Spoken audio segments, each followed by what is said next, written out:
Well, Irv Phillips continues to make up one of the top receiving tandems in the country. Irv, let's start on that. Both you and Amba, top 7 in the country right now in catches. How exciting is it to see both your names up there on those lists right now? It's very exciting. It would be more exciting if we get the #1 and #2, just to get up there. But right now, it's just humbling and just great. It's a great feeling. We saw through the first 4 or 5 games that Amba's having these crazy games. And, I mean, you were getting your catches as well, but it looked like Notre Dame finally shifted some defense his way and balance appeared across the receiving group this week. Is that something you think we're going to see going forward right now? Yeah, definitely. With the numbers that he's putting up, he's definitely going to see double coverage, rolling coverage to his way. So it's going to open up some things for the rest of the receivers. And 7 guys, I think, had multiple catches in that game. What does that say about the depth maybe you guys are starting to develop in your wide receiver group? We're starting to spread around the ball. Everybody's getting their opportunities, and it's just coming fast. So everybody's getting a chance to touch the rock, and it's just a great thing. Do you see Eric Dungy settling into that too, because he's the one in charge of distributing the ball like that? Yeah, I definitely see him settling. He's getting comfortable with everything. Just getting the timing right with everybody and just getting a better feel for it. We've seen you now over the last few games getting off to incredible starts in the first quarter with the leads against USF, touchdowns, first 2 drives against UConn, and that crazy start last week against Notre Dame. What goes into starting as fast as you have on offense here? It's just we want to get the ball going fast, first of all. But, just somebody sparking it up, somebody making that big first catch, just to get us going. Because I feel like once we start get going, then that's when we really start moving. And it's hard for defenses to stop us. And I think, too, that goes into the playing with tempo, right? If you don't get some yards on first down, you maybe can't rush into a second down like you want to do. Right, exactly. It all works off each other. All right, where the offense is now, and it has been great starts, and it's continued into the second quarter, what is the next step for the second half, where it maybe has not equaled what you guys have done in the first half right now?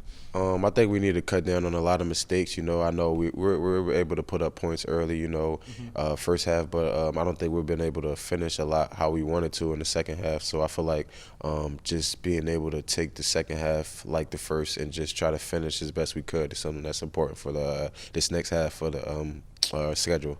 Eric Dungy used the term focus in the second half. Not that you guys are, thinking about other stuff, but how hard is it to stay locked in when you're running so many plays over the course of the game? It's difficult, but one thing we have to be is mentally tough, just to cut down on mistakes when you're tired and just to push through is the biggest thing. Is it starting to become more normal, all these plays you're running, now that we're 5 games in and a camp in, and you guys are currently leading the country in most plays run? Is it starting to become ingrained in what you do right now? Yeah, and at the beginning part of the season, it was still new. We were still getting used to it, but I feel like now we're kind of settled in. We're used to running all these plays. Talking to one of your offensive linemen this week, Colin Byrne, there's a confident young guy right there that stepped in at center, and we see this young line because of injuries that's taken over. How is that group starting to come together and really help out the offense right now? We got some key guys missing on that O-line, but I think those guys are doing a great job. They're doing the best they can, and a lot of the younger guys have to step up, but those guys have been doing the best they can, and I think they've been doing a great job. Possible weather issues this week. We don't know yet with the hurricane maybe affecting things this Saturday. Do you guys prep at all for bad weather, or how do you handle that in advance? Usually Coach Babers wet the balls up and have receivers try to catch them. But at the end of the day, we're just going to adjust to the elements. Whatever comes our way, we're just going to get used to it and just adjust. All right, Wake Forest has been a team you battle with now every year, division members in the Atlantic Division. Was Eric Dungy's first start last year, and he kind of led you guys back in the second half. What is it about this Wake Forest team that makes for the interesting games we've seen here the last few years? I don't know. They're just a special team. They got some veteran guys on the D-line. The guys are going to play hard on defense, I know.